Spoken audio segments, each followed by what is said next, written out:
അപ്പം ഇന്ന് നമ്മൾ കൊണ്ടുവന്നിരിക്കുന്നത് ഒരു യഥാർത്ഥ കഥയാണ്. യഥാർത്ഥ കഥയെ ആസ്പദമാക്കിയെടുത്ത ഒരു ഗംഭീര സിനിമ, സൈബർ ബുള്ളിയിങ്. ഈ ഒരു മാരക ക്രൈം കാരണം ധാരാളം ആളുകളാണ് ആത്മഹത്യ ചെയ്തിരിക്കുന്നത്. നമ്മുടെ നാട്ടിൽ തന്നെയുണ്ട് ഇഷ്ടം പോലെ കേസുകൾ. അങ്ങനെ ഇരിക്കുമ്പോഴാണ് ഇതേ സൈബർ അറ്റാക്ക് കാരണം നായകൻ്റെ ലൈഫ് നശിച്ച് നാറാണക്കല്ലെടുക്കുന്നത്. പുള്ളിക്കാരനാണെങ്കിൽ ഒരു ഭ്രാന്തനായിട്ട് മാറുകയാണ്. അത്രയും സൈബർ അറ്റാക്കാണ് പുള്ളിക്ക് നേരെ വരുന്നത്. പിന്നെ അങ്ങേരൊന്നും നോക്കിയില്ല, പോരാടാൻ തീരുമാനിക്കുന്നു. ഇതാ പോരാട്ടത്തിന്റെ കഥയാണ്. കൊറിയയിലെ തന്നെ വലിയൊരു മൾട്ടിനാഷണൽ കമ്പനി ജനങ്ങളുടെ അഭിപ്രായത്തെ വളച്ചൊടിക്കാൻ തീരുമാനിക്കുന്നു.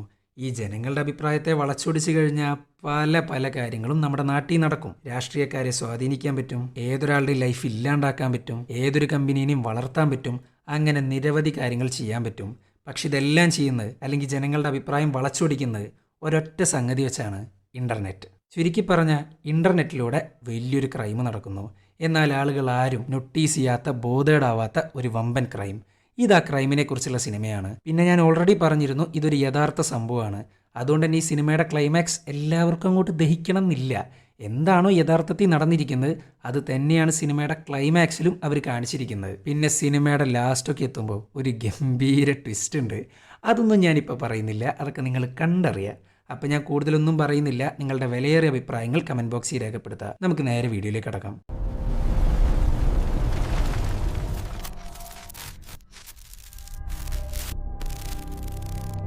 ഒരു ജേർണലിസ്റ്റ് ഒരു ഇൻവെസ്റ്റിഗേഷൻ നടത്തുന്നു, അതും ഒരു ക്യാൻഡിൽ ലൈറ്റ് സമരത്തെക്കുറിച്ച്. 2017 കൊറിയയിൽ വലിയൊരു സമരം നടക്കുന്നു, അതും ക്യാൻഡിൽ ലൈറ്റ് സമരം. ഏകദേശം ഒരു 50,000 ആൾക്കാരാണ് മെഴുകുതിരിയും കത്തിച്ച് തെരുവിലിറങ്ങിയത്. പിന്നീട് ആൾക്കാരുടെ എണ്ണം കൂടിക്കൊണ്ടേയിരുന്നു. മാറി മറിയുന്ന കാലാവസ്ഥക്ക് പോലും അവരെ തോൽപ്പിക്കാനായില്ല. അങ്ങനെ ഏകദേശം 1,68,00,000 ആൾക്കാരാണ് തെരുവിലിറങ്ങിയത്. വിച്ച് മീൻസ് കൊറിയയുടെ 1/3 പോപ്പുലേഷൻ. ഈ ഒരൊറ്റ സമരം കാരണം സിറ്റിംഗ് പ്രസിഡന്റിന്റെ കള്ളക്കളികളാണ് പുറത്തു വന്നത്. പക്ഷെ അതായിരുന്നില്ല സമരക്കാരുടെ പ്രധാന ലക്ഷ്യം. മാഞ്ചൂൻ എന്ന വലിയൊരു കോർപ്പറേറ്റ് കമ്പനി, അവിടെ നടക്കുന്ന കുറച്ചധികം ഇല്ലീഗൽ കാര്യങ്ങൾ, അതിനെതിരെയാണ് സമരം ചെയ്തിരുന്നത്. അങ്ങനെ അവസാനം ജനങ്ങൾ വിജയിച്ചു. മാഞ്ചൂൻ മാപ്പ് പറഞ്ഞു. പക്ഷെ എൻ്റെ മീഡിയാസും ജനങ്ങളും അറ്റൻഷൻ കൊടുക്കാണ്ട് പോയൊരു കാര്യമുണ്ട്. ആരാണ് ഈ സമരം തുടങ്ങി വെച്ച്? അയാൾ ആരാണെന്നും എന്താണെന്നും ഒരാൾക്കും അറിയില്ല. അവിടെയാണ് നേരത്തെ പറഞ്ഞ ജേർണലിസ്റ്റായ സാങ്ജിയുടെ റോള്. 1992 മുതൽ 2023 വരെയുള്ള ടിപ്സ് ആൻഡ് ടെസ്റ്റിമോണീസ് വെച്ചിട്ടാണ് പുള്ളിക്കാരൻ ഇൻവെസ്റ്റിഗേഷൻ നടത്തുന്നത്. സോ 1992 അന്ന് ഇൻ്റർനെറ്റ് സർവീസ് ഒന്നും അത്ര വലിയ പോപ്പുലർ അല്ല. BBS സിസ്റ്റമാണ് എല്ലാവരും യൂസ് ചെയ്തിരുന്നത്. ഈ BBS എന്ന് പറയുന്നത് ഒരു പ്രീ ഇൻ്റർനെറ്റ് സർവീസാണ്. അന്നത്തെ കാലത്ത് ചാറ്റ് ചെയ്യാനും ഫോട്ടോസ് അയക്കാനും ഗെയിം കളിക്കാനും ഫയൽസൊക്കെ ഷെയർ ചെയ്യാനൊക്കെ യൂസ് ചെയ്യുന്ന ഒരു സാധനം. ഇത് പ്രവർത്തിക്കുന്നത് തന്നെ ടെലിഫോൺ കേബിളിലായിരുന്നു. ഇത് എപ്പോഴൊക്കെ പ്രവർത്തിക്കുന്നുണ്ടോ അപ്പോഴൊന്നും ടെലിഫോൺ യൂസ് ചെയ്യാൻ പറ്റില്ല. അതാണ് BBS. ഈ BBSന്റെ അഡ്മിൻ്റെ പേരാണ് ഡെവിൾ. എന്നാൽ ഈ ഡെവിളിന് വെറും 16 വയസ്സേ ഉണ്ടായിരുന്നുള്ളൂ. അങ്ങനെ ഇരിക്കുമ്പോഴാണ് ഞെട്ടിക്കുന്നൊരു വാർത്ത വരുന്നത്. ഇനി അങ്ങോട്ട് ഇൻ്റർനെറ്റ് സർവീസ് ഒരു പെയ്ഡ് സർവീസ് ആവാൻ പോകുന്നു. എന്നാൽ ഇതേ ടെലിഫോൺ യൂസ് ചെയ്യുന്ന BBS പരിപാടി തന്നെയായിരിക്കും അതും. എന്നാൽ ഇനി അങ്ങോട്ട് മാസാമാസം ക്യാഷ് അടക്കണം. ഇത്രയും കാലം ഫ്രീ ആയിട്ട് ചെയ്തിരുന്നൊരു കാര്യം ഇനി അങ്ങോട്ട് പെയ്ഡ് സർവീസ് ആവാൻ പോകുന്നു. ഇത് കേട്ടേക്ക് ഡെവിളിനാണെങ്കിൽ അങ്ങ് ഭ്രാന്ത് കയറുന്നു. ഈ ഒരു സർവീസ് നാട്ടുകാർക്ക് കൊടുക്കുന്ന വേറെ ആരുമില്ല, ഫെഡറേഷൻ ഓഫ് കൊറിയൻ ഇൻഡസ്ട്രീസിനെ റെപ്രസെന്റ് ചെയ്യുന്ന അതേ മാഞ്ചൂൻ കോർപ്പറേറ്റ്. ഈ മാഞ്ചൂൻ കമ്പനിയാണെങ്കിൽ മിക്ക മീഡിയാസിനെയും വിലക്ക് വാങ്ങിയിരിക്കുകയാണ് പബ്ലിക്കിന്റെ അഭിപ്രായത്തെ കൺട്രോൾ ചെയ്യാൻ. പബ്ലിക്കിന്റെ അഭിപ്രായത്തെ കൺട്രോൾ ചെയ്യാൻ പറ്റിയ രാഷ്ട്രീയക്കാർ അവരുടെ പോക്കറ്റിലിരിക്കും. അങ്ങനെ മാഞ്ചൂൻ കമ്പനി വളർന്ന് പന്തളിച്ചു. പക്ഷെ അപ്പോഴും ഒരു 16 വയസ്സുകാരൻ്റെ സമരമുറ, ദി ക്യാൻഡിൽ ലൈറ്റ് പ്രൊട്ടസ്റ്റ്, നാട്ടിൽ അരങ്ങേറുന്നുണ്ടായിരുന്നു. ചുരുക്കി പറഞ്ഞ അന്നത്തെ കാലത്ത് ഇൻ്റർനെറ്റിന് വേണ്ടി ഡെവിൾ അങ്ങ് തെരുവിലിറങ്ങി ഒരു മെഴുകുതിരി സമരവുമായിട്ട്. അന്നായിരുന്നു ആദ്യത്തെ ക്യാൻഡിൽ ലൈറ്റ് സമരം. പക്ഷെ അന്നത്തെ കാലത്ത് ഇൻ്റർനെറ്റ് സർവീസ് അത്രയ്ക്ക് അങ്ങോട്ട് അഡ്വാൻസ്ഡ് ആവാത്തതുകൊണ്ട് തന്നെ വളരെ കുറച്ച് ആൾക്കാർ മാത്രമാണ് ഇതിനെക്കുറിച്ച് അറിഞ്ഞതും സമരത്തിൽ പങ്കെടുത്തതും. സോ സമരം പൊട്ടിപ്പാളീസായി. അങ്ങനെ 24 വർഷങ്ങൾക്കിപ്പുറം ഇതേ ക്യാൻഡിൽ ലൈറ്റ് സമരവുമായി ഒരുത്തം വന്നു. അതും ഓവർ ദ മൗണ്ടെയിൻസ് എന്ന മറ്റൊരു BBSന്റെ ഫോമർ അഡ്മിൻ. അത് വേറെ ആരുമല്ല, ഡെവിളിൻ്റെ ബ്രദറായിരുന്നു. തൻ്റെ ചേട്ടനാണ് അവൻ്റെ ലൈഫിലെ ഏറ്റവും വലിയ മോട്ടിവേഷൻ. പിന്നെ അന്നത്തെ കാലമല്ല ഇന്ന് ഇൻ്റർനെറ്റിൽ എന്തെങ്കിലും ഇട്ട് കഴിഞ്ഞാൽ ജനങ്ങളിലേക്ക് എത്താൻ അധികം സമയമൊന്നും വേണ്ട. സോ ക്യാൻഡിൽ ലൈറ്റ് സമരത്തിൻ്റെ ഒരു വെബ്സൈറ്റ് ഉണ്ടാക്കുന്നു. നേരത്തെ പറഞ്ഞ 1,68,00,000 ആൾക്കാരെ തെരുവിലേക്ക് ഇറക്കുന്നു. ഈ ബ്രദറിന്റെ പേരാണ് ലീസാങ്. അങ്ങനെ ലീസാങ്ങിന്റെ സമരം വിജയിച്ചു. മാഞ്ചൂൻ കമ്പനിക്കാരുടെ ഇല്ലീഗൽ പരിപാടി പുറത്തു വന്നപ്പോൾ അവർ മാപ്പും പറഞ്ഞു. ഇനി നമ്മൾ കാണാൻ പോകുന്ന ഇത്രയും വലിയൊരു ന്യൂസ് അല്ലെങ്കിൽ ആർട്ടിക്കിൾ നമുക്ക് കാണിച്ചു തന്ന സാങ്ജിയുടെ കഥയാണ്. അവന്റെ കഥയുടെ ആരംഭം വൂസാങ് എന്ന് പറയുന്ന ആളെ ഇന്റർവ്യൂ ചെയ്തുകൊണ്ടാണ്. അങ്ങനെ വൂസാങ് അയാളുടെ കഥ പറയുന്നു. ഈ വൂസാങ് കുറെ കാലത്തെ പരീക്ഷണത്തിന് ശേഷം ഒരു സിഗ്നൽ സിസ്റ്റം കണ്ടുപിടിച്ചു. ഈ ഹൈവേയിൽ കാറൊക്കെ പോകുമ്പോൾ മുകളിൽ സ്പീഡ് എഴുതി കാണിക്കില്ലേ, അതിന്റെ ഹൈലി അഡ്വാൻസ്ഡ് ആയിട്ടുള്ള സിസ്റ്റമാണ് ഇങ്ങേര് കണ്ടുപിടിച്ചിട്ടുള്ളത്. അങ്ങനെ അതിൻ്റെ ടെസ്റ്റാണ് നടക്കാൻ പോകുന്നത്. ഇത് ചെക്ക് ചെയ്യാൻ വന്നിട്ടുള്ള മാഞ്ചൂൻ കമ്പനിയും. അങ്ങനെ ടെസ്റ്റ് തുടങ്ങി. പക്ഷേ ഏതോ 2 ആൾക്കാർ ചേർന്ന് ഇവരുടെ ഫ്രീക്വൻസി അങ്ങ് ബ്ലോക്ക് ചെയ്യുന്നു, ടെസ്റ്റ് ഫെയിലിയർ ആക്കുന്നു. പക്ഷേ ഈ ബ്ലോക്കിനെ കുറിച്ച് ഒരു മനുഷ്യക്കുഞ്ഞിന് പോലും അറിയില്ല. ഇങ്ങേരുടെ 5 വർഷത്തെ അധ്വാനാണ് ഇത്രയും വലിയൊരു ടെക്നോളജി. പിന്നീടാണ് വൂസാങ് ഞെട്ടിക്കുന്ന ഒരു കാര്യം മനസ്സിലാക്കുന്നത്. തൻ്റെ ടെക്നോളജി തട്ടിയെടുക്കാനായിട്ട് മാഞ്ചൂൻ മനഃപൂർവ്വമാണ് സിഗ്നൽ ജാമാക്കിയത്. എന്നിട്ട് അതേ ടെക്നോളജിയും വൂസാങ്ങിൻ്റെ എംപ്ലോയീസിനെയും വെച്ച് 6 മാസങ്ങൾക്ക് ശേഷം മാഞ്ചൂൻ കമ്പനി ഇതേ സിഗ്നൽ സിസ്റ്റം കൊണ്ടുവരുന്നു. ചുരുക്കി പറഞ്ഞാൽ വൂസാങ്ങിനെയും ചതിച്ച് മാഞ്ചൂൻ പൈസ ഉണ്ടാക്കുന്നു. ഇതറിഞ്ഞ പാട് ഇങ്ങേരാണെങ്കിൽ ആകെ കയ്യിന്ന് പോകുന്നു. സത്യം പറഞ്ഞിട്ടും ആരും വിശ്വസിക്കുന്നില്ല. അങ്ങനെ അവസാനം വൂസാങ് എത്തിപ്പെടുന്നത് ജേർണലിസ്റ്റായ സാങ്ജിന്റെ മുമ്പിലായിരുന്നു. സാങ്ജിക്ക് തെളിവായിട്ടൊരു ഫോട്ടോ കൊടുക്കുന്നുണ്ട് സിഗ്നൽ ജാം ചെയ്യാൻ നിൽക്കുന്ന മാഞ്ചൂൻ്റെ ആൾക്കാരുടെ. പക്ഷെ അതിലങ്ങനെ വ്യക്തമായിട്ട് കാണുന്നൊന്നുമില്ല. എന്തായാലും ഈ ഒരു കേസിന് പിന്നാലെ സാങ്ജിൻ അങ്ങ് ഇറങ്ങിത്തിരിക്കുന്നു. അങ്ങനെ സാങ്ജിൻ വൂസാങ്ങിന്റെ കയ്യിലുള്ള ഫോട്ടോസും വെച്ച് അന്വേഷണം ആരംഭിച്ചു. വൂസാങ് പറയുന്ന അനുസരിച്ച് ഏകദേശം 50 ലക്ഷമാണ് ഇങ്ങനെ ഈ സിഗ്നൽ ഉണ്ടാക്കാനായിട്ട് ചിലവാക്കിയിട്ടുള്ളത്. എന്നാൽ എപ്പോഴാണോ തൻ്റെ കോൺട്രാക്ട് മാഞ്ചൂൻ തട്ടിയെടുത്ത് അതോടുകൂടെ 40 ലക്ഷമാണ് പുള്ളിക്കാരൻ്റെ കടം. അന്ന് ഈ പ്രോജക്റ്റ് ചെക്ക് ചെയ്യാമെന്ന മാഞ്ചൂൻ്റെ ജീവനക്കാരനായ ഇദ്ദേഹമാണ് പ്ലാനിൻ്റെ പ്രധാന കണ്ണി. പിന്നതെ അവർക്ക് വേണ്ടി സിഗ്നൽ ജാം ചെയ്ത ഇവന്മാരും. അങ്ങനെ സാങ്ജിൻ ആ പ്രോജക്റ്റ് നടന്ന ട്രാക്കിലോട്ട് പോകുന്നു. പക്ഷെ അവിടെ നിന്ന് അങ്ങനെ കാര്യമായിട്ടൊന്നും കിട്ടുന്നില്ല. എന്നാൽ ഇവൻ പോകുന്നതും വരുന്നതും ആ ട്രാക്കിലെ ജീവനക്കാർ മാഞ്ചുവിനെ വിളിച്ച് അറിയിക്കുന്നുണ്ടായിരുന്നു. ഇതൊന്നും അറിയാണ്ടാണ് പുള്ളിക്കാരൻ മുന്നോട്ട് പോകുന്നത്. നിങ്ങൾ എപ്പോഴേലും ആർക്കും അറിയാത്തൊരു സീക്രട്ട് റിവീലാക്കിയിട്ടുണ്ടോ? അത് റിവീലാക്കുമ്പോൾ കിട്ടുന്ന ഒരു ത്രില്ലില്ലേ, ആ ത്രില്ലിൻ്റെ പുറത്താണ് ലോകത്തുള്ള എല്ലാ ജേർണലിസ്റ്റിൻ്റെയും ലൈഫ് ഇരിക്കുന്നത്. അതേ ത്രില്ല് തന്നെയാണ് ലോകത്തെ മാറ്റിമറിക്കുന്നതും. അങ്ങനെ ഇരിക്കുമ്പോഴാണ് നടന്ന കാര്യങ്ങളെല്ലാം തൻ്റെ ചീഫിനെ അറിയിക്കുന്നത്. എന്നാൽ അവർക്കാണെങ്കിൽ ഭയങ്കര പേടി. ഒന്നാമത് അത്രയും വലിയൊരു കമ്പനിയുമായിട്ടാണ് മുട്ടാൻ പോകുന്നത്. സാങ്ജിൻ, നീ ഒരു കാര്യം മനസ്സിലാക്ക്, അവരൊക്കെ വേറെ ലീഗാണ്. അവരുമായിട്ട് മുട്ടി നിൽക്കാനൊന്നും നമുക്ക് പറ്റത്തില്ല. സാറേ, എൻ്റെ കയ്യിൽ വ്യക്തമായിട്ടുള്ള എവിഡൻസ് ഉണ്ട്. ഇത് കേട്ടേക്ക് ചീഫ് അങ്ങ് ഗ്രീൻ സിഗ്നൽ കൊടുക്കുന്നു. പിന്നെ പറയണ്ടല്ലോ, എല്ലാം കൂടെ ചേർത്ത് ഒരു ഗംഭീര ആർട്ടിക്കിളാണ് പുള്ളിക്കാരൻ തയ്യാറാക്കുന്നത്. അത് മാത്രമല്ല, ആള് ഭയങ്കര ഹാപ്പിയാണ്. ഈ ഒരൊറ്റ ന്യൂസോടുകൂടെ തൻ്റെ ലൈഫേ മാറും. അങ്ങനെ പിറ്റേ ദിവസമായി അവൻ ആഗ്രഹിച്ചതുപോലെ ന്യൂസ് പബ്ലിഷ് ചെയ്തു. പക്ഷേ ഒരു പ്രശ്നമുണ്ട്. സിഗ്നൽ ജാം ചെയ്തവരുടെ അടുത്തു നിന്നുള്ളൊരു ഫോട്ടോ ചീഫിന് കിട്ടി. അതനുസരിച്ച് അവന്മാരുടെ കയ്യിലാണെങ്കിൽ ഫുള്ള് ക്യാമറയാണ്, അല്ലാണ്ട് സിഗ്നൽ ജാമർ ഒന്നുമില്ല. ഇത് കണ്ടേക്ക് ഇങ്ങേരങ്ങ് ഞെട്ടിത്തരിച്ചിരിക്കുകയാണ്. സാങ്ജിൻ വേഗം തന്നെ വൂസാങ്ങിനെ വിളിച്ചു നോക്കുന്നു. ന്യൂസ് ആണെങ്കിൽ പബ്ലിഷ് ചെയ്തു. അതും ഒരു റെപ്യൂട്ടഡ് കമ്പനിക്കെതിരെയാണ് ന്യൂസ് ഇട്ടിട്ടുള്ളത്. സോ എത്രയും വേഗം സത്യാവസ്ഥ പുറത്തു കൊണ്ടുവന്നില്ലെങ്കിൽ പണി കിട്ടാൻ പോകുന്നത് സാങ്ജിൻക്കാണ്. വൂസാങ് ആണെങ്കിൽ ഫോൺ എടുക്കുന്നില്ല. അങ്ങനെ സാങ്ജിൻ നേരിട്ട് കാണാൻ പോകുന്നു. എന്നാൽ ഞെട്ടിക്കുന്നൊരു കാഴ്ചയാണ് അങ്ങേര് കാണുന്നത്. വൂസാങ് സൂയിസൈഡ് ചെയ്തു. ഇത് കണ്ടേക്ക് ഇങ്ങേർക്ക് ഭയങ്കര സംശയം. പെട്ടെന്നൊരു ഫോട്ടോ പ്രത്യക്ഷപ്പെടുക, കേസ് കൊടുത്ത ആൾ സൂയിസൈഡ് ചെയ്യുക. ചുരുക്കി പറഞ്ഞ ഒരു സ്പെല്ലിംഗ് മിസ്റ്റേക്ക്. അങ്ങനെ സാങ്ജിൻ വൂസാങ്ങിന്റെ കമ്പനിയിൽ ജോലി ചെയ്തിരുന്ന എന്നാൽ ഇപ്പോൾ മാഞ്ചുവിൻ്റെ കൂടെ വർക്ക് ചെയ്യുന്ന ഒരു എംപ്ലോയറിനെ കാണാൻ പോകുന്നു. ഈ വൂസാങ് മരിക്കുന്നതിന് മുമ്പ് എന്തേലും പറയോ മറ്റോ? അങ്ങനെയൊന്നുമില്ല. പിന്നെന്തോ ആർട്ടിക്കിൾ പബ്ലിഷ് ചെയ്യുന്നതിനെ കുറിച്ചൊക്കെ പറഞ്ഞിരുന്നു. അങ്ങനെ ഈ സമയത്താണ് മാഞ്ചുൻ തട്ടിയെടുത്ത പ്രോജക്റ്റിനെ കുറിച്ച് അങ്ങ് ചോദിക്കുന്നത്. എൻ്റെ പൊന്ന് സാറേ, ഈ വൂസാങ് പറയുന്നത് പോലെ നല്ല കാര്യങ്ങൾ. അവൻ്റെ പ്രോജക്റ്റ് വേറെ, ഞങ്ങളുടെ പ്രോജക്റ്റ് വേറെ. എന്തായാലും ഇതൊക്കെ കേട്ടാകെ കൺഫ്യൂസ് ആയിട്ടാണ് സാങ്ജിൻ നിൽക്കുന്നത്. അങ്ങനെ ഇരിക്കുമ്പോഴാണ് സാങ്ജിനെതിരായി ഓൺലൈനിൽ ഇഷ്ടം പോലെ കമൻസ് വരുന്നത്. സോഷ്യൽ മീഡിയയിൽ പൊങ്കാലിടുകയാണ്. ഇവൻ വെറും ഫേക്ക് ന്യൂസ് മാത്രമേ സ്പ്രെഡ് ചെയ്യത്തുള്ളൂ, ഇവൻ്റെ ഒടുക്കത്തെ പത്രപ്രവർത്തനം കാരണമാണ് വൂസാങ് സൂയിസൈഡ് ചെയ്ത് എന്നൊക്കെ പറഞ്ഞ് ഇഷ്ടം പോലെ നെഗറ്റീവ് കമൻറ്റുകളാണ് ഇവൻക്കെതിരെ വന്നുകൊണ്ടിരിക്കുന്നത്. ഫോണും സോഷ്യൽ മീഡിയ ഒന്നും തുറക്കാൻ വയ്യ. അങ്ങനെ ഇരിക്കുമ്പോഴാണ് തൻ്റെ ചീഫ് വിളിപ്പിക്കുന്നത്. സാങ്ജിൻ, എത്രയും പെട്ടെന്ന് ആ ന്യൂസ് മാറ്റി എഴുതാൻ നോക്ക്. സാറേ, അത് ഞാൻ ചെയ്യില്ല. എനിക്ക് എന്തൊക്കെയോ സ്പെല്ലിംഗ് മിസ്റ്റേക്ക് ഫീൽ ചെയ്യുന്നുണ്ട്. എന്നാലേ മോനൊരു കാര്യം ചെയ്യ്, തൽക്കാലത്തിനൊരു ലോങ് ലീവ് എടുത്ത് വീട്ടിലിരിക്കുക. ചുരുക്കി പറഞ്ഞാൽ ലീവ് എന്ന പേരിൽ സസ്പെൻഷനാണ് കൊടുക്കുന്നത്. ഇതിൻ്റെ ഇടയിൽ ഇവൻക്കെതിരെ വരുന്ന ട്രോളുകൾക്ക് കയ്യും കണക്കുമില്ല. അത്രയും മെൻ്റലി ഹറാസ് ചെയ്യണം അവനെ. അങ്ങനെ 6 മാസം കഴിഞ്ഞപ്പോൾ സസ്പെൻഷൻ മാറി ഡിസ്മിസിലായി. അങ്ങനെ മാസങ്ങൾ പിന്നെയും കടന്നുപോയി. അങ്ങനെ 14-ാം മാസം സ്റ്റിൽ ഒരാൾ പോലും തന്നെ ജോലിക്കെടുക്കുന്നില്ല. ഇഷ്ടംപോലെ ന്യൂസ് പേപ്പർ ഏജൻസിയിലാണ് പുള്ളിക്കാരൻ ഇൻ്റർവ്യൂ അറ്റൻഡ് ചെയ്യുന്നത്. എന്നാൽ റിജക്ഷൻ മാത്രമാണ് ബാക്കി. ഇങ്ങേരാണെങ്കിൽ ആർട്ടിക്കിൾ അടക്കം വിട്ടിട്ടുണ്ട്. പക്ഷെ കമൻറ്റ് ചെയ്യുന്ന കമൻറ്റോളികൾ ഇപ്പോഴും ഇവനെ ഹറാസ് ചെയ്യുന്നു. അങ്ങനെ എല്ലാ ഇൻ്റർവ്യൂസും കോളായിട്ടിരിക്കുമ്പോഴാണ് ചുമ്മാ മാഞ്ചൂൻ കമ്പനിയെക്കുറിച്ച് സെർച്ച് ചെയ്യുന്നത്. അപ്പോഴാണ് ഒരു ആർട്ടിക്കിൾ പുള്ളിക്കാരൻ്റെ ശ്രദ്ധയിൽപ്പെടുന്നത്. പബ്ലിക്കിൻ്റെ അഭിപ്രായത്തെ മാനിപ്പുലേറ്റ് ചെയ്യുന്നൊരു പ്രോസസ്സ് മാഞ്ചൂൻ ചെയ്യുന്നുണ്ട്. ഇത് റിപ്പോർട്ട് ചെയ്തിരിക്കുന്നത് അവരുടെ തന്നെ സ്റ്റാഫാണ്. അതായത് അഭിപ്രായത്തെ വളച്ചൊടിക്കുന്നൊരു പരിപാടി. അങ്ങനെ ഇരിക്കുമ്പോഴാണ് മെസ്സേജുകളൊക്കെ നോക്കുന്നത്. നോക്കിയിട്ട് പ്രത്യേകിച്ച് കാര്യമൊന്നുമില്ല. നിന്നെ കൊല്ലോടാന്നും പറഞ്ഞുകൊണ്ടുള്ള മെസ്സേജ് അടക്കമുണ്ട്. പക്ഷെ മിക്ക മെസ്സേജും അയച്ചിരിക്കുന്നത് പക്ക ഫേക്ക് അക്കൗണ്ടിൽ നിന്നാവും, അല്ലെങ്കിൽ ബോട്ടുകളായിരിക്കും.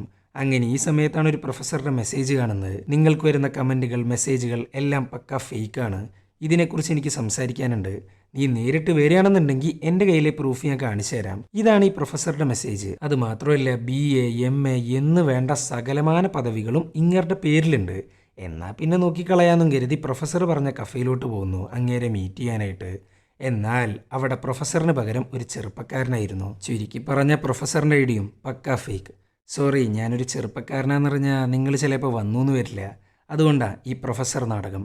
എടോ, തനിക്കൊക്കെ എന്താ മനുഷ്യനെ ഭ്രാന്ത് പിടിപ്പിക്കാനായിട്ട് എന്നും പറഞ്ഞ് ഭ്രാന്ത് പിടിച്ച് അവിടുന്ന് പോവാൻ നിൽക്കുകയാണ് സാങ്ജിൻ.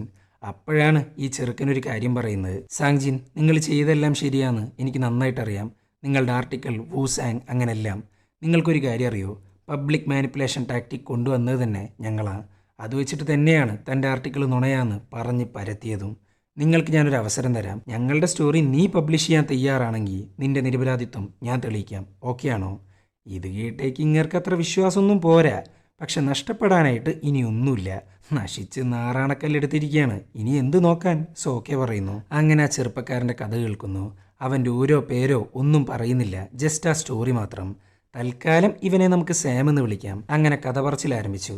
സാം ഓൺലൈനായിട്ട് കുറേ നോവൽ എഴുതാറുണ്ട്. ഇവിടെ ഇവൻ മാത്രമല്ല, ഇവൻ്റെ 2 സുഹൃത്തുക്കൾ കൂടിയുണ്ട്. അവരുടെ പേരും അതെ ടോപ്പ് സീക്രട്ടായിട്ടാണ് കൊണ്ടുപോകുന്നത്. അതുകൊണ്ട് തൽക്കാലം ഇവനെ വിക്കി എന്നും മറ്റവൻ അലക്സ് എന്നും വിളിക്കാം. ഇവരുടെ പ്രധാന ജീവിത മാർഗ്ഗമാണ് പൈസ മേടിച്ച് കമൻ്റ് ഇടുക. എന്നാൽ ഈ അലക്സ് ഉണ്ടല്ലോ, ഒരു ബുദ്ധി യൂസ് ചെയ്യുന്നു. അതും പെട്ടെന്ന് ക്യാഷുകാരനാവാനായിട്ട്. ഇവൻ കഷ്ടപ്പെട്ട് $300 ഉണ്ടാക്കി ഒരു മോഡലിനെ കൊണ്ട് ഫോട്ടോ എടുക്കുന്നു. എന്നിട്ട് ആ മോഡലിൻ്റെ പേരിൽ ഒരു ഫേക്ക് കഥ അങ്ങ് ഉണ്ടാക്കിയെടുക്കുന്നു. ഇവളാള് പോക്കാണ്, കുറേ ആമ്പിള്ളേരെ പറ്റിച്ചിട്ടുണ്ട്, സ്നേഹം കാണിച്ച് ഐഫോൺ മേടിക്കുക, ഡയമണ്ട് മേടിക്കുക, സ്വർണം മേടിക്കുക, അങ്ങനെ എന്തൊക്കെയോ പറഞ്ഞിട്ട് ഒരു കുനിഷ്ഠ കഥ. എന്നിട്ട് മറ്റുള്ള പെൺകുട്ടികൾക്ക് അസൂയ തോന്നാൻ വേണ്ടി ഒരു പൂളിലിരിക്കുന്ന ഫോട്ടോയും അപ്ലോഡ് ചെയ്യുന്നു. എന്നിട്ട് ആ ഫോട്ടോ പരമാവധി ഷെയർ ചെയ്യാനാ വിക്കിയോടും സാമിനോടും പറയുന്നത്. അവർക്കാണെങ്കിൽ എന്താ സംഭവം എന്നൊന്നും മനസ്സിലാവുന്നില്ല. അപ്പോഴാണ് അലക്സ് മുഴുവൻ കാര്യങ്ങളങ്ങ് പറഞ്ഞു കൊടുക്കുന്നത്. ഈ ഫോട്ടോക്കകത്ത് ഒരു സിഗരറ്റ് പാക്കറ്റ് ഉണ്ട്. കൊറിയയിലെ നിയമം അനുസരിച്ച് സിഗരറ്റുകളുടെ പരസ്യം സോഷ്യൽ മീഡിയയിൽ കൂടെ ഷെയർ ചെയ്യാൻ പാടില്ല. അവർക്ക് ഷെയർ ചെയ്യാൻ പറ്റുന്ന പ്ലാറ്റ്ഫോമുകളാണ് സ്പോർട്സ്. ഓരോ സ്പോർട്സിലും സ്പോൺസർ ആയി കഴിഞ്ഞാൽ അവർക്ക് സ്പോർട്സിൽ കൂടെ തന്നെ അഡ്വർടൈസ് ചെയ്യാൻ പറ്റും. പക്ഷെ എന്തൊക്കെ പറഞ്ഞാലും കൂടുതൽ ആൾക്കാരെ കിട്ടുക സോഷ്യൽ മീഡിയ എന്നാണ്. അവിടെ ഇൻഡയറക്റ്റ് ആയിട്ട് ഒരു പരസ്യം വെച്ചാൽ അവർക്കതൊരു മാർക്കറ്റിംഗ് ആയി. സോ ഈ ഫോട്ടോയുടെ കൂടെ മാക്സിമം നെഗറ്റീവ് കഥയും കൂടെ അടിച്ചിറക്കി ജനങ്ങളിലേക്ക് ഷെയർ ചെയ്ത് കഴിഞ്ഞാൽ ആരായാലും ശ്രദ്ധിക്കും. ഈ ഫോട്ടോടൊപ്പം ഫേമസ് ആവുന്നത് ആ സിഗരറ്റ് ബ്രാൻഡും കൂടിയാണ്. ഇപ്പോൾ ഇൻസ്റ്റയിലൊക്കെ ഡെയിലി പോസ്റ്റ് ഇടുന്ന ഒരാൾ, ഇയാളുടെ പോസ്റ്റിൻ്റെ ഇടയിൽ ഒരു സിഗരറ്റ് പാക്കറ്റിൻ്റെ ഫോട്ടോ പെട്ടുപോകുന്നു. പുറത്തുനിന്ന് നോക്കുമ്പോൾ അതൊരു പരസ്യമല്ല. എന്നാൽ ഇത് കാണുന്നവരൊക്കെ ഈ ഒരു സിഗരറ്റ് പാക്കറ്റ് എന്തായാലും ശ്രദ്ധിച്ചിരിക്കും. ചുരുക്കി പറഞ്ഞ ഒരു ഇൻഡയറക്റ്റ് പരസ്യം. അത് ഇല്ലീഗലാന്ന് പറയാനും പറ്റില്ല, പക്ക ലീഗലാണ്. വേറെ ഏതോ മനുഷ്യൻ ഇവരുടെ സിഗരറ്റ് പാക്കറ്റ് ഉപയോഗിച്ചു. അതിനിപ്പോൾ കമ്പനിക്കാരെ പറഞ്ഞിട്ട് ഒരു കാര്യമില്ല. ചുരുക്കി പറഞ്ഞ കുറഞ്ഞ ചെലവിൽ ഒരു വമ്പൻ പരസ്യം. സോ $300 ആകെ കൂടെ വരുന്ന ചെലവ്. എന്നാൽ കയ്യിലേക്ക് വരാൻ പോകുന്നതോ $3000. പക്ഷെ ആ സിഗരറ്റ് കമ്പനി അലക്സിന് കൊടുക്കുന്നത് 4000 അവരുടെ ഒരു സന്തോഷത്തിന് വേണ്ടി. ഇതൊക്കെ കണ്ടേക്ക് വിക്കിക്കാണെങ്കിൽ ഒരുമാതിരി ആർത്തി. ഇങ്ങനെയുള്ള പരിപാടികൾ ഇനിയും പിടിക്കാമെന്നാണ് വിക്കി പറഞ്ഞുകൊണ്ടിരിക്കുന്നത്. കാരണം പൈസയാണല്ലോ കയ്യിലോട്ട് വന്നുകൊണ്ടിരിക്കുന്നത്. പക്ഷേ ഈ ഒരു പരിപാടിയും കൊണ്ട് മുന്നോട്ട് പോകാന്ന് പറയുന്നത് വൺ റിസ്ക് ആണ്. ഒരു വൺ ടൈം ഫ്ലിക്ക് പോലെയാണ് അലക്സ് അത് ചെയ്തത് തന്നെ. അങ്ങനെ വിക്കിയുടെ നിർബന്ധപ്രകാരം ഇവർക്ക് 3 പേർക്കും ഒരു ഫേക്ക് യൂസർ നെയിം ഉണ്ടാക്കുന്നു. ഇനി അങ്ങോട്ട് ഇങ്ങനെയുള്ള വർക്ക് പിടിക്കാനാണ് ഇവരുടെ പ്ലാൻ. സാമും അലക്സും കൂടെ കുറേ പറഞ്ഞു നോക്കുന്നുണ്ട് ഇത് വേണ്ടാന്നൊക്കെ. പക്ഷെ ആര് കേൾക്കാൻ? അങ്ങനെ ഈ കഥകളെല്ലാം റെക്കോർഡ് ചെയ്യാൻ ഒരുങ്ങുകയാണ് സാങ്ജിൻ. അപ്പോഴാണ് സാം അങ്ങ് തടയുന്നത്. അവൻക്ക് റെക്കോർഡ് ചെയ്യുന്നൊന്നും അത്ര വലിയ താല്പര്യമില്ല. ഇവരുടെ കഥ കാരണം ഇവരെന്നെ പിടിക്കപ്പെട്ടാലോ എന്നാണ് പുള്ളിക്കാരൻ്റെ ടെൻഷൻ. അങ്ങനെ സാം കഥയുടെ ബാക്കി പറയുന്നു. ഇവരുടെ ഈ പുതിയ മാർക്കറ്റിംഗ് ബിസിനസ്സിൻ്റെ ഭാഗമായിട്ട് ഒരു ഫിലിം പ്രൊഡ്യൂസർ അലക്സിനെ കാണാൻ വരുന്നു. അലക്സ് ഒറ്റയ്ക്കാണ് എല്ലാ ഡീലിങ്സും നടത്തുക. അങ്ങനെ പ്രൊഡ്യൂസർ അയാളുടെ പ്രശ്നത്തെക്കുറിച്ച് പറയുന്നു. ഇയാൾ ഏത് പടം പ്രൊഡ്യൂസ് ചെയ്താലും അത് 8 നിലയിൽ പൊട്ടും. അതിൻ്റെ മെയിൻ കാരണമാണ് മാർക്കറ്റിംഗ്. സോ മാർക്കറ്റിംഗ് ചെയ്യണം. എന്നാൽ അതിനും ലക്ഷങ്ങളാണ് ചെലവ്. എന്നാൽ അലക്സ് വെറും 40,000 ചാർജ് ചെയ്യുന്നത്. ഈ 40,000 കൊണ്ട് ഒരു ഫുൾ മാർക്കറ്റിംഗ്. പക്ഷെ നേരായ മാർഗത്തിലൂടെയല്ല എന്ന് മാത്രം. അത് പ്രൊഡ്യൂസറിനും അറിയാട്ടാ. എന്തായാലും 40,000 ഡീല് കേട്ടേക്ക് പിള്ളേരെല്ലാവരും ഹാപ്പി. അങ്ങനെ ഈ പ്രൊഡ്യൂസറിൻ്റെ പടം കണ്ടു. ബോറിങ് എന്നൊക്കെ പറഞ്ഞാൽ നല്ല അട്ടർ ബോറിങ്. ഇതൊക്കെ നേരായ മാർഗത്തിൽ മാർക്കറ്റ് ചെയ്താൽ തന്നെ 8 നിലയിൽ പൊട്ടും. അങ്ങനെ ഇരിക്കുമ്പോഴാണ് തൊട്ടടുത്ത സ്ക്രീനിൽ ഒരു ബിഗ് ബഡ്ജറ്റ് പടം ഓടിക്കൊണ്ടിരിക്കുന്നത്. ആ പടം കാണാൻ പോകുന്നവർ ഇവരുടെ പടത്തിന് കയറണം. അതാണ് പ്ലാൻ. അങ്ങനെ നടക്കണമെന്നുണ്ടെങ്കിൽ ഒരേ ഒരു ഓപ്ഷൻ മാത്രം, ഡീഗ്രേഡിങ്. സോ അത്രയും വലിയ ബഡ്ജറ്റുള്ള പടം തകർക്കാൻ വേണ്ടി ഇവർ സോഷ്യൽ മീഡിയയിൽ ഒരു പോസ്റ്റ് ഇടുന്നു. ഞാൻ ഈ ഫിലിമിൽ വർക്ക് ചെയ്തിട്ടുണ്ട്, പക്ഷെ എനിക്ക് ഇന്നേ വരെ സാലറി വന്നിട്ടില്ല. എനിക്ക് തരാനുള്ള $3000 ഞാൻ ചോദിക്കുന്നുള്ളൂ. അത് തന്നാലെന്താ? പിന്നെ ഇതൊന്നും പോരാണ്ട് നായകൻ എന്നെ ടോർച്ചർ ചെയ്യാറുണ്ട്, റാഗ് ചെയ്യാറുണ്ട് എന്നൊക്കെ പറഞ്ഞൊരു വമ്പൻ നുണക്കഥയാണ് അങ്ങ് അടിച്ചിറക്കുന്നത്.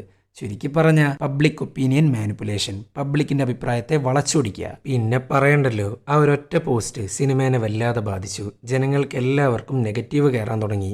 ഇതൊക്കെ കണ്ടേക്ക് സിനിമാക്കാരാണെങ്കിൽ ഒരു അപ്പോളജി ലെറ്റർ അങ്ങ് ഉണ്ടാക്കുന്നു. തെറ്റ് ചെയ്യാത്തവരെന്തിനാണ് അപ്പോളജി ലെറ്റർ എന്നും പറഞ്ഞുകൊണ്ടായി അടുത്ത കുലുമാല്. ചുരുക്കി പറഞ്ഞ പിള്ളേരൊക്കെ കൂടെ ആ ബിഗ് ബഡ്ജറ്റ് പടത്തിനെ അങ്ങ് ഇല്ലാണ്ടാക്കി. സ്വാഭാവികമായിട്ടും തിയേറ്ററിലോട്ട് വരുന്നവർ ഇവരുടെ പടം കാണാനും തുടങ്ങി.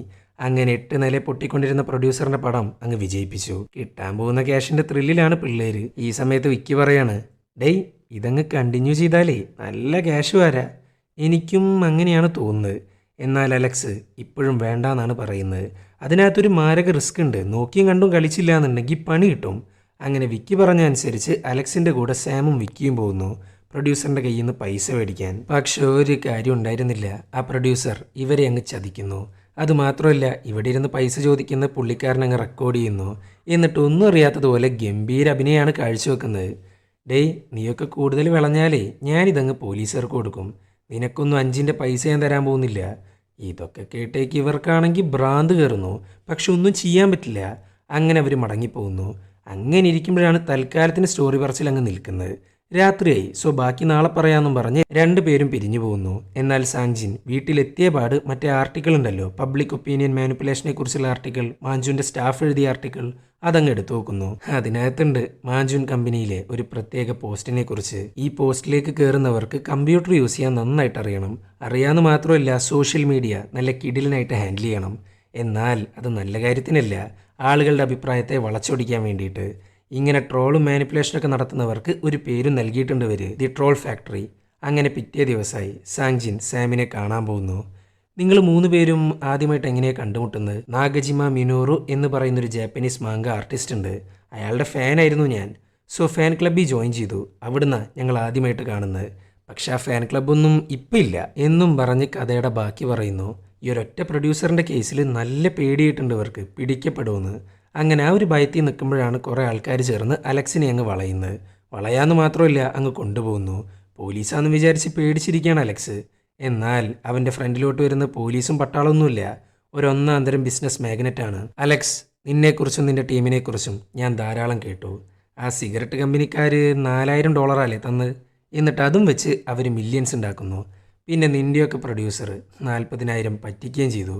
ഡേയ് നിൻ്റെയൊക്കെ വർക്ക് ഉണ്ടല്ലോ, കറക്റ്റ് സമയങ്ങളിൽ കറക്റ്റ് സ്ഥലത്ത് ഉപയോഗിച്ചാൽ നിനക്കൊക്കെ ഒടുക്കത്തെ ലാഭമായിരിക്കും. അങ്ങനെയുള്ള ഒരു ഓഫറാണ് ഞാൻ നിനക്ക് തരാൻ പോകുന്നത്. ഞങ്ങളുടെ ഒരു ഫുൾ എംപ്ലോയി ആയിട്ട് നിന്ന് കഴിഞ്ഞാൽ നിനക്കൊക്കെ ഒടുക്കത്തെ ലാഭമായിരിക്കും. നീ ആലോചിച്ചിട്ട് പറഞ്ഞാൽ മതി എന്നും പറഞ്ഞ് അങ്ങേര് പോകുന്നു. അയാൾ ആരാ എന്താ ഒന്നും അറിയില്ല. അങ്ങനെ ഇയാളുടെ കാര്യം ബാക്കിയുള്ളവരെ അറിയിക്കുന്നു. ഡാ ഇത് വേണോ? അതെങ്ങാനും പോലീസാണേലോ? പോലീസല്ല എന്ന് എനിക്ക് ഉറപ്പുണ്ട്, പക്ഷെ റിസ്ക് എടുക്കാൻ എനിക്ക് വലിയ താല്പര്യമൊന്നുമില്ല. ഇത് കേട്ടേക്ക് വിക്കി പറയാണ്, നമ്മൾ കാരണം പലരും പൈസ ഉണ്ടാക്കുന്നു, പക്ഷെ നമ്മളോ കേവലം നക്കാപ്പിച്ചയ്ക്ക് വേണ്ടി പൊട്ടന്മാരാവുന്നു. ഇനി ഇങ്ങനെ തുടരാൻ എന്നെക്കൊണ്ട് വയ്യ. അതുകൊണ്ട് ആ ഡീലിന് ഓക്കെ പറ. അറ്റ്ലീസ്റ്റ് നമ്മളുടെ വർക്ക് ഒരാളെയും ശ്രദ്ധിച്ചല്ലോ.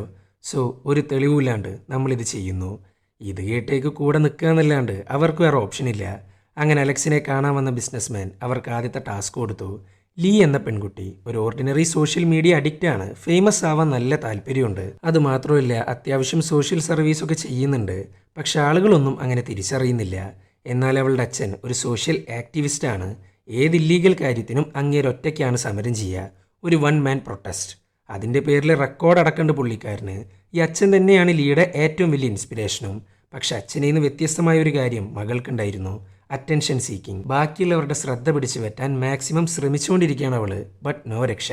അങ്ങനെ ആരും അറ്റൻഷൻ കൊടുക്കാത്ത ലീക്ക് അറ്റൻഷൻ ഉണ്ടാക്കി കൊടുക്കാൻ പോകുന്നു. ഇഷ്ടം പോലെ ഫേക്ക് അക്കൗണ്ടുകൾ പൈസ കൊടുത്ത് വാങ്ങി ലീനെ സപ്പോർട്ട് ചെയ്തുകൊണ്ട് അല്ലെങ്കിൽ പ്രൈസ് ചെയ്തുകൊണ്ട് ഇഷ്ടം പോലെ കമൻസ് ഇടാൻ തുടങ്ങുന്നു. ഫോളോവേഴ്സ് കൂട്ടാനും തുടങ്ങുന്നു. തന്നെ കാണാൻ ഭയങ്കര ക്യൂട്ടാണ്, പ്രറ്റിയാണ്, ഭംഗിയാണ്, അതാണ് ഇതാണ് എന്നൊക്കെ പറഞ്ഞ് ഇഷ്ടം പോലെ കമൻസ്. അതൊക്കെ കണ്ടേക്ക് ലീ അങ്ങ് റെസ്പോണ്ട് ചെയ്യാൻ തുടങ്ങുന്നു. ആദ്യമായിട്ടാണ് ലൈഫിൽ ഇത്രയും അറ്റൻഷൻ കിട്ടുന്നത്. ആരായാലും വീണുപോകും.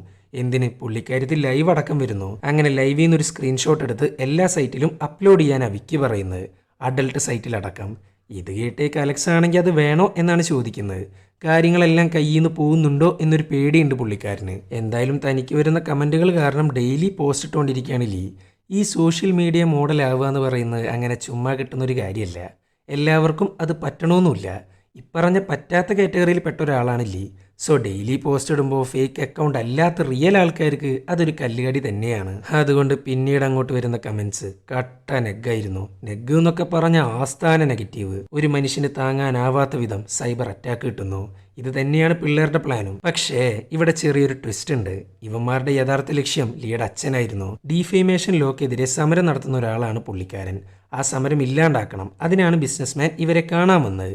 ഇത്രയും വലിയൊരു സൈബർ അറ്റാക്ക് ലീക്ക് നടക്കുമ്പോൾ അവൾ എന്തായാലും ഇതേ ഡീഫൈമേഷന്റെ പേരിലാണ് കേസ് കൊടുക്കുക. സമരക്കാരന്റെ മകള് തന്നെ ഡീഫൈമേഷന്റെ പേരിൽ കേസ് കൊടുത്താ ആർക്കാ മോശം? അച്ഛനല്ലേ. അതോടുകൂടെ സമരവും അങ്ങ് ഇല്ലാണ്ടാവുന്നു. എന്നാൽ ഇവരൊരിക്കലും വിചാരിക്കാത്തൊരു കാര്യമാണ് അവിടെ അരങ്ങേറുന്നത്. സഹിക്കാനാവാത്ത സൈബർ ബുള്ളിയും കാരണം ലീ സൂയിസൈഡ് ചെയ്തു. ഇത് വല്ലാത്ത ഷോക്കാണ് പിള്ളേരിൽ ഉണ്ടാക്കുന്നത്. അലക്സ് ആണെങ്കിൽ വിക്കീനെ കുറ്റപ്പെടുത്തുകയാണ്. എടാ ഞാൻ പറഞ്ഞതല്ലേ ഇത്രയൊന്നും വേണ്ടാന്ന്.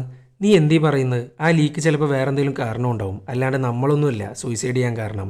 അതിനാര് പറഞ്ഞു? നമ്മളാണ്. നമ്മളല്ല, നീയാണ് കാരണം എന്നൊക്കെ പറഞ്ഞ് വൻ സീനാണ് അവിടെ. അപ്പോഴാണ് ആ ബിസിനസ്മാൻ അലക്സിനെ അങ്ങ് കാണാൻ വരുന്നത്. ഇയാളെ ആരാണ് ഹയർ ചെയ്തതെന്ന് അറിയണ്ടേ. അങ്ങനെ അയാൾ പറയാണ്, അലക്സ് നിന്റെ വർക്ക് എനിക്ക് നന്നായിട്ട് ഇഷ്ടപ്പെട്ടു. നിനക്ക് ഞാനൊരു പെർമനൻറ്റ് ജോബ് തന്നാലോ? സത്യം പറ, നിങ്ങളാരാ? ഗവൺമെൻറ്റോ മറ്റോ ആണോ? ഗവൺമെൻറ്റാ. ഞങ്ങൾ അതിനേക്കാൾ വലുതാണ്. അപ്പോഴാണ് മാരക സത്യം അലക്സ് അങ്ങ് മനസ്സിലാക്കുന്നത്. മാഞ്ചൂൻ കമ്പനിയുടെ ആളായിരുന്നു ഈ ബിസിനസ്മാൻ. പണ്ട് മുതലേ വളരാനായിട്ട് പല വഴികളും ഞങ്ങൾ ഉപയോഗിച്ചു. ആദ്യമായിട്ട് മീഡിയാസിനെ വിലക്കെടുത്തു. അതിനുശേഷം ഇൻ്റർനെറ്റ്, പിന്നീട് അങ്ങോട്ട് ടെലി കമ്മ്യൂണിക്കേഷൻ. ഇതെല്ലാം വെച്ച് പബ്ലിക്കിൻ്റെ അഭിപ്രായത്തെ വളച്ചൊടിച്ചുകൊണ്ടിരിക്കുമ്പോൾ ഒരു 16 വയസ്സുകാരൻ ഞങ്ങൾക്കിട്ട് പണിയാൻ ആരംഭിച്ചു. അവിടുന്ന് തുടങ്ങിയതാ ക്യാൻഡിൽ ലൈറ്റ് സമരം. എന്നാൽ 24 വർഷങ്ങൾക്ക് ഇപ്പുറം ഞങ്ങളുടെ എല്ലാ കള്ളക്കളികളും പുറത്തു വന്നു. പേടിച്ച് മാപ്പും പറഞ്ഞു. പക്ഷെ അവിടെ വെച്ച് ഞങ്ങളൊരു തീരുമാനമെടുത്തു, പുതിയൊരു ഡിപ്പാർട്ട്മെൻറ്റ് ഉണ്ടാക്കാൻ. അതാണ് ട്രോൾ ഫാക്ടറി. ഏകദേശം 150 എംപ്ലോയീസ് ഉണ്ട്. നിങ്ങളെപ്പോലെ പബ്ലിക്കിൻ്റെ ഒപ്പീനിയനെ മാനിപ്പുലേറ്റ് ചെയ്യുന്നവർ. ഇതൊക്കെ കേട്ടേക്ക് ഞെട്ടിത്തെരിച്ചില്ലാണ്ടായിട്ടിരിക്കുകയാണ് അലക്സ്. അത് മാത്രമല്ല, ഈ ട്രോൾ ഫാക്ടറിയെ കുറിച്ചുള്ള ഒരു ആർട്ടിക്കിൾ വായിച്ചിട്ടുണ്ടായിരുന്നു സാങ്ജിൻ. അതേ സെയിം ആർട്ടിക്കിൾ അങ്ങ് കാണിച്ചു കൊടുക്കുകയാണ് സാം. അതിനകത്തുണ്ട് ഇപ്പം ബിസിനസ്മാൻ അലക്സിനോട് പറഞ്ഞ എല്ലാ കാര്യങ്ങളും. പക്ഷെ ഇതൊരു എവിഡൻസ് ആയിട്ട് അങ്ങനെ കണക്കാക്കാനൊന്നും പറ്റില്ല. അങ്ങനെ കഥയുടെ ബാക്കി പറയുന്നു. ഈ ലീയുടെ മരണം കാരണം സത്യം പറഞ്ഞ ക്യാഷ് അടക്കം വേണ്ടാന്ന് വെച്ചിട്ടാണ് അലക്സ് തിരിച്ചു വന്നിരിക്കുന്നത്. പക്ഷെ വരുന്ന വഴിക്ക് ഫോണിൽ എന്തൊക്കെയോ ടൈപ്പ് ചെയ്യുന്നു. അങ്ങനെ വീട്ടിലെത്തി. എത്തിയപാട് വിക്കി ചോദിക്കുന്നത് പൈസ കിട്ടിയോ എന്നാണ്. അതും കൂടെ കേട്ടേക്ക് അങ്ങ് സീനാവുകയാണ് അലക്സ്. പുള്ളിക്കാരൻ്റെ കൺട്രോൾ പോയിട്ടാണ് നിൽക്കുന്നത്. അങ്ങനെ എല്ലാത്തിനും കാരണം വിക്കിയാന്നും പറഞ്ഞ് അങ്ങ് ഇറങ്ങിപ്പോകുന്നു. എന്നാൽ അപ്പോഴാണ് അലക്സിൻ്റെ തലയ്ക്ക് ആരോ അടിക്കുന്നത്. അടിക്കാന്ന് മാത്രമല്ല അങ്ങ് കൊണ്ടുപോകുന്നു. ഇതിൻ്റെ പിന്നിലും മാഞ്ചൂനാവാനാ ചാൻസ്. അവരുടെ ജോബ് വേണ്ടാന്ന് വെച്ചിട്ടാണ് ഇവൻ വന്നിരിക്കുന്നത്. സോ ഇനി അങ്ങോട്ട് ഇവനെ വെറുതെ വിടാന്ന് പറയുന്നത് ഒട്ടും സേഫ് ആയിട്ടുള്ളൊരു കാര്യമില്ല. ഇതിൻ്റെ ഇടയിൽ ഈ കഥയെല്ലാം സാം അറിയാണ്ട് റെക്കോർഡ് ചെയ്ത് വെക്കുകയാണ് സാങ്ജിൻ. അത് മാത്രമല്ല, സാമിൻ്റെ ഒരു ഫോട്ടോ എടുക്കുന്നു. പക്ഷെ കറക്റ്റിന് അങ്ങ് കിട്ടുന്നില്ല. അങ്ങനെ അന്ന് രാത്രി സാങ്ജിൻ തൻ്റെ പഴയ ചീഫിനെ കാണാൻ പോകുന്നു. എന്നാൽ അങ്ങേരാണെങ്കിൽ ഇപ്പം മാഞ്ചുവിൻ്റെ PR ടീമിലാണ് വർക്ക് ചെയ്യുന്നത്. സാങ്ജിനെ ജോലിയെന്ന് പറഞ്ഞു വിട്ടേന് മാഞ്ചുവും കൊടുത്ത കൂലി. ഇതൊക്കെ കണ്ടേക്ക് ഭ്രാന്ത് കയറാണ് സാങ്ജിന്. സോ അവൻ കുറെ ചൂടാവുന്നു. പക്ഷെ ഒരു കാര്യമില്ല. അങ്ങനെ ഈ സമയത്താണ് സാമിൻ്റെ ബാക്കി കഥ കാണിക്കുന്നത്. നേരത്തെ അലക്സ് വീട്ടിലോട്ട് വരുന്നതിന് മുമ്പ് എന്തൊക്കെയോ ടൈപ്പ് ആക്കിയിരുന്നല്ലോ. അതൊരു ആർട്ടിക്കിളായിരുന്നു. അതും ഇതുവരെ ചെയ്തിട്ടുള്ള മുഴുവൻ കാര്യങ്ങളും അതിനകത്തുണ്ട്. അതായത് ഒരു കുറ്റസമ്മതം പോലെ. ഇത് കണ്ടേക്ക് ഞെട്ടിയിരിക്കുകയാണ് സാമും വിക്കിയും. സോ എത്രയും പെട്ടെന്ന് നാട് വിടാനാ അവർ പ്ലാൻ ചെയ്യുന്നത്. ചിലപ്പോൾ ഇതേ ആർട്ടിക്കിൾ കാരണമായിരിക്കും അലക്സിനെ മാഞ്ചും തട്ടിയിട്ടുണ്ടാവുക. അങ്ങനെ ഈ സമയത്താണ് സാം സാങ്ജിനോട് ഒരു കാര്യം പറയുന്നത്. ഒരു സത്യത്തിനകത്ത് കുറച്ച് നുണയും കൂടെ മിക്സ് ചെയ്ത് പറഞ്ഞാൽ ആ സത്യത്തിനൊരു റിയലിസ്റ്റിക് ഫീൽ ഉണ്ടാവും. അത് മാത്രമല്ല അവൻ പറയുന്നത്. ആ ഒരു പോയിന്റ് വെച്ചിട്ടാണ് എല്ലാ കാര്യങ്ങളും എക്സ്പോസ് ചെയ്യാൻ സാമും വിക്കിയും തീരുമാനിക്കുന്നത്. അല്ലാന്നുണ്ടെങ്കിൽ മാഞ്ചുൻ ഇവരുടെ കാര്യത്തിലും ഒരു തീരുമാനമാക്കും. അപ്പോഴാണ് മാഞ്ചുൻ കാരണം വഴിമുട്ടിപ്പോയ സാങ്ജിനെ കുറിച്ച് അവരങ്ങ് കേൾക്കുന്നത്. പിന്നെ അവരൊന്നും നോക്കിയില്ല, വിളിക്കുന്നു, ഇന്റർവ്യൂ ചെയ്യാൻ പറയുന്നു. ഇതാണ് അവരുടെ കഥ. സാങ്ജിൻ, എൻ്റെ പേര് യങ്ജൂൻ എന്നാണ് എന്നും പറഞ്ഞ് പുള്ളിക്കാരൻ്റെ റൈറ്റേഴ്സ് ID അങ്ങ് പറഞ്ഞു കൊടുക്കുന്നു. സാം ഒരു എഴുത്തുകാരനാണെന്ന് നമ്മൾ പറഞ്ഞിട്ടുണ്ടായിരുന്നു. ഒരു ഓൺലൈൻ പ്ലാറ്റ്ഫോമിലാണ് അവൻ്റെ നോവലെല്ലാം പബ്ലിഷ് ചെയ്യാറ്. AYBABTU ഇതാണ് ആ റൈറ്റേഴ്സ് ID.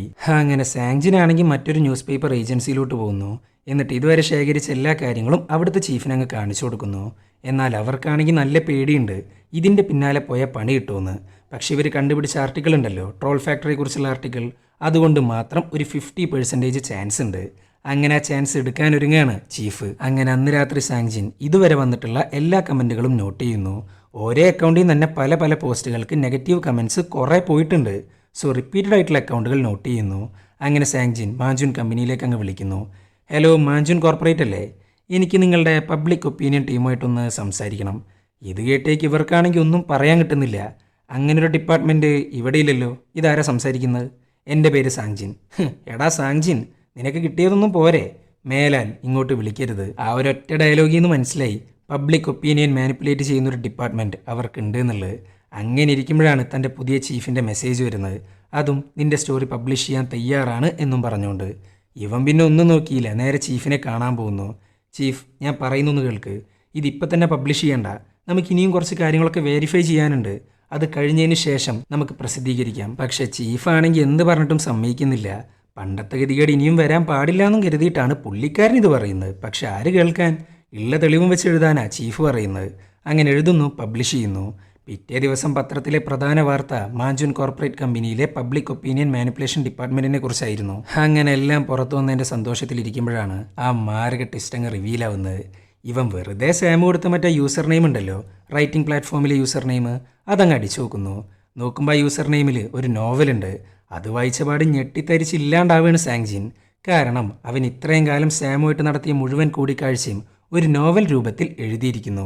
എന്തിന്? അവർ സംസാരിച്ച ഡയലോഗ്സ് അടക്കം പക്കാ സെയിം. അത് മാത്രമല്ല, ആ നോവലിന്റെ കോപ്പിയാണ് ഇന്നത്തെ പത്രത്തിൽ സാങ്ജിൻ ഉണ്ടാക്കിയ ആർട്ടിക്കിൾ എന്നും പറഞ്ഞ് ഈ നോവൽ എഴുതിയ സാം അങ്ങ് കേസ് ഫയൽ ചെയ്യുന്നു കോപ്പിറൈറ്റിന്റെ പേരിൽ. ചുരുക്കി പറഞ്ഞ കഥ മൊത്തത്തിൽ മാറ്റുന്നു. മറ്റൊരാളുടെ നോവൽ കണ്ട് ഇൻസ്പയർ ആയിട്ടാണ് സാങ്ജിൻ ഇതെല്ലാം കാട്ടിക്കൂട്ടുന്നതെന്ന് നാട്ടുകാർ വിചാരിച്ചു വെക്കുന്നു. ചുരുക്കി പറഞ്ഞ മാഞ്ചും പറഞ്ഞിട്ട് സാം കൊടുത്ത 8ന്റെ പണി. അവർക്കറിയാം സാങ്ജിൻ ഒരിക്കലും ഊസാങ്ങിന്റെ കേസ് വിടാൻ പോകുന്നില്ല എന്ന്. അതുകൊണ്ട് ഒരു ഡോസ് കൊടുക്കുന്നു. രണ്ടാമത്തെ ഡോസാണ് ഇപ്പൊ കൊടുത്ത്. ഈ കോപ്പിറൈറ്റ് ഒക്കെ കണ്ടേക്ക് നാട്ടുകാരാണെങ്കിൽ വൻ വിഷയം. ഇതൊന്നും പോരാണ്ട് ട്രോൾ ഫാക്ടറിയുടെ വക ഇഷ്ടം പോലെ കമന്റുകൾ. വീണ്ടും വീണ്ടും താൻ സൈബർ ബുള്ളിങ്ങിന് ഇരയാവുന്നു. അത്രയും മോശമായിട്ടാണ് അവനെക്കുറിച്ച് നാട്ടുകാർ സംസാരിച്ചുകൊണ്ടിരിക്കുന്നത്.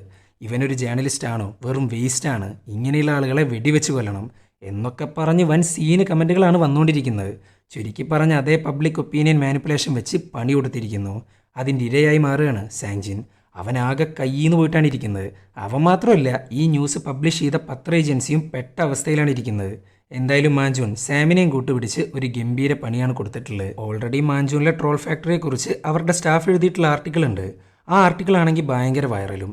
സോ നാട്ടുകാരുടെ കണ്ണിൽ നിന്ന് അതങ്ങ് മായ്ച്ചു കളയണം. അതിനുള്ള ബലിയാടായിരുന്നു സാങ്ജിൻ. അതായത് ഒരു വെടിക്ക് 2 പക്ഷി. സാങ്ജിനാണെങ്കിൽ ചീഫിനോട് പരമാവധി കാര്യങ്ങളെല്ലാം പറയുന്നു. പക്ഷെ അവർക്ക് ഇവനെ വിശ്വാസമില്ല. ഇനി എന്ത് ചെയ്യണമെന്നറിയാണ്ട് ഒരു ഭ്രാന്തനെ പോലെയാണ് പുള്ളിക്കാരൻ പെരുമാറുന്നത്. അങ്ങനെ രാത്രിയായി. ഇതെന്നെ ആലോചിച്ചുകൊണ്ടിരിക്കുകയാണ് സാങ്ജിൻ. അപ്പോഴാണ് സാം പറഞ്ഞൊരു കാര്യം ഓർമ്മ വരുന്നത്.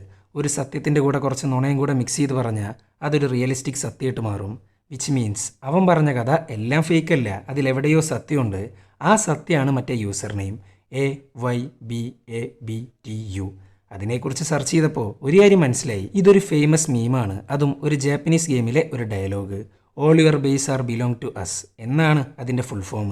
ആ ഗെയിമിനകത്ത് എല്ലാവരെയും തോൽപ്പിച്ചതിന് ശേഷം ഹീറോ പറയുന്നൊരു ഡയലോഗാണത്. അതായത് സാങ്ജിനെ തോൽപ്പിച്ചതിന് ശേഷം സാം അണ്ണാക്കി കൊടുത്ത ഡയലോഗ്. പക്ഷെ സാമിനെ വെറുതെ വിടാൻ അവൻ തയ്യാറായിരുന്നില്ല. നീണ്ട 2 വർഷം അന്വേഷണം തുടർന്നുകൊണ്ടേയിരുന്നു. സാം പറഞ്ഞ അനുസരിച്ച് നാഗജീമ മിനൂറോ എന്ന് പറയുന്ന ജാപ്പനീസ് മാങ്ക ആർട്ടിസ്റ്റിന്റെ ഫാൻ ക്ലബ്ബിൽ നിന്നാണ് അലക്സിനും വിക്കീനെയും പരിചയപ്പെടുന്നത്. സോ ആ ഫാൻ ക്ലബ്ബ് കേന്ദ്രീകരിച്ച് അന്വേഷിക്കുകയാണ് സാങ്ജിൻ. അങ്ങനെ ഇരിക്കുമ്പോഴാണ് മാഞ്ചൂനിൽ വർക്ക് ചെയ്തിരുന്ന സാമിനെ നേരിട്ട് അറിയാവുന്ന ഒരാളെ അങ്ങ് കണ്ടെത്തുന്നത്. എന്നാൽ അങ്ങേർക്ക് പറയാനുള്ള മറ്റൊരു കഥയായിരുന്നു. സാങ്ജിൻ, നിങ്ങളുടെ ആർട്ടിക്കിൾ ഞാൻ വായിച്ചിരുന്നു. അതിലെഴുതിയിട്ടുള്ള മുഴുവൻ കാര്യങ്ങളും ഫേക്കാണ്. നിങ്ങൾ വിചാരിക്കുന്നത് പോലെയല്ല പബ്ലിക് മാനിപ്പുലേഷൻ പ്രോസസ്സ്. നിന്നോട് സാം പറഞ്ഞ കഥയിൽ വിക്കിയുണ്ട്, അലക്സും ഉണ്ട്. എന്നാൽ യഥാർത്ഥത്തിൽ അവനാണ് വിക്കി. പണത്തിന്റെ പേരിലും ചെയ്യുന്ന വർക്കിന്റെ പേരിലും പെരുമ പറയുന്നവൻ. താൻ ചെയ്തു കൂട്ടുന്ന തെറ്റായിട്ട് കൂടെ അവൻ വെറുതെ ഇരുന്നില്ല. സിഗരറ്റ് കമ്പനി, ലീയുടെ മരണം, ഫിലിം പ്രൊഡ്യൂസർ, അങ്ങനെല്ലാം അവന്റെ നിർബന്ധത്തിൽ ചെയ്തതാണ്. കഥയിൽ സാം എന്ന് പറയുന്ന ഒരു കഥാപാത്രം ഇല്ല. എന്നാൽ അലക്സ് ഉണ്ട്. അതാണ് ഞാനാണ് ട്രോൾ ഫാക്ടറിയെ കുറിച്ച് ആർട്ടിക്കിൾ തയ്യാറാക്കിയത്. എന്നെ ആരും പിടിച്ചുകൊണ്ട് പോയിട്ടുമില്ല, ആരും തട്ടിക്കളഞ്ഞിട്ടുമില്ല. അവന്റെ പണത്തോടുള്ള ആർത്തി കാരണം അവന്റെ കൂട്ടുകെട്ടിയാൻ അവസാനിപ്പിച്ചു. ഇത് കേട്ടേക്കാകെ കിളി പോയിട്ടാണ് സാങ്ജിൻ നിൽക്കുന്നത്. അങ്ങനെ സാങ്ജിൻ സാമിന്റെ മറ്റേ ഫോട്ടോ അങ്ങ് കാണിച്ചു കൊടുക്കുന്നു. പക്ഷെ അതിനകത്ത് ഫേസ് ക്ലിയർ അല്ല. So no use. എന്തായാലും സത്യാവസ്ഥ സാങ്ജിന് ബോധ്യമായി. ഇനി സാമിനെ പിടിക്കാൻ ഒരേ ഒരു മാർഗം മാത്രമേ ഉള്ളൂ. ഇങ്ങേരുടെ സ്റ്റോറിയും ആർട്ടിക്കിളും ഒന്നും ഇനി ഒരു പത്രക്കാരും എടുക്കാൻ പോകുന്നില്ല. പക്ഷെ പേടിക്കേണ്ട യാതൊരു കാര്യമില്ല. ഇന്റർനെറ്റ് എന്ന് പറയുന്നൊരു സാധനമുണ്ട്. 16 വയസ്സുകാരനും അവൻ്റെ അനിയനും കൂടെ പോരാടിയ അതേ ഇന്റർനെറ്റ്. അവരൊറ്റ പ്ലാറ്റ്ഫോമുള്ളപ്പോൾ എന്തിനാണ് ന്യൂസ് പേപ്പർ? സോ ഓൺലൈനായിട്ട് ഒരു ആർട്ടിക്കിൾ അങ്ങ് തയ്യാറാക്കുന്നു. പബ്ലിക് മാനിപ്പുലേഷൻ മൂലം തനിക്ക് കിട്ടിയ എക്സ്പീരിയൻസ് അങ്ങ് പങ്കുവെക്കുന്നു. പക്ഷെ അങ്ങനെ വെറുതെ പങ്കുവെച്ചാൽ അത് അത്രയ്ക്ക് അങ്ങോട്ട് ഏൽക്കാൻ പോകുന്നില്ല. സോ ഹിസ്റ്ററിയിൽ നിന്ന് ചുരണ്ടിയെടുത്ത ക്യാൻഡിൽ ലൈറ്റ് സമരം, പബ്ലിക് മാനിപ്പുലേഷൻ, പിന്നെ കുറച്ച് ഉണ്ടാക്കിയെടുത്ത കഥയും കൂടെ ചേർത്താണ് ആർട്ടിക്കിൾ തയ്യാറാക്കുന്നത്. അതായത് സാമിൻ്റെ അതേ മാർഗം. ഏതൊരു സത്യത്തിൻ്റെ കൂടെയും കുറച്ച് നുണയും കൂടെ മിക്സ് ചെയ്ത് പറഞ്ഞാൽ അതൊന്നുകൂടെ റിയലിസ്റ്റിക് സത്യമായിട്ട് മാറും. ചുരുക്കി പറഞ്ഞ സാങ്ജിനെതിരെ മാഞ്ചൂൻ ഉപയോഗിച്ച അതേ പബ്ലിക് ഒപ്പീനിയൻ മാനിപ്പുലേഷൻ വെച്ച് അവർക്ക് ഒന്നാന്തരം പണിയാണ് ലെവൻ തയ്യാറാക്കുന്നത്. അങ്ങനെ ആർട്ടിക്കിൾ പോസ്റ്റ് ചെയ്യുന്നു. അതിൻ്റെ വ്യൂസ് കുന്നുകൂടുന്നു. ഇവിടെയാണ് ഈ സിനിമ അവസാനിക്കുന്നത്. ഈ സിനിമ നമുക്ക് തരുന്ന വലിയൊരു പാഠമുണ്ട്. ഇന്റർനെറ്റ് എന്ന് പറയുന്നത് ഒരു കോയിൻ പോലെയാണ്. ഹെഡ്സ് ഓർ ടെയിൽസ്, സത്യം അഥവാ നുണ. രണ്ട് സൈഡുള്ള സാധനത്തെ ഒരിക്കലും കണ്ണടച്ച് വിശ്വസിക്കരുത്. ഇതാണ് ഞാൻ നേരത്തെ പറഞ്ഞ വിയേർഡ് ക്ലൈമാക്സ്. ഇവിടെ ഹീറോ തോറ്റിട്ടില്ല, പോരാടുന്നുണ്ട്. ഇതാണ് യഥാർത്ഥ കഥ.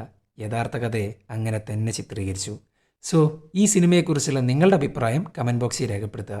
വീഡിയോ ഇഷ്ടപ്പെട്ടാൽ ലൈക്ക് ചെയ്യുക. കൂടുതൽ വീഡിയോകൾക്കായി ചാനൽ സബ്സ്ക്രൈബ് ചെയ്യുക. അപ്പോൾ ബൈ.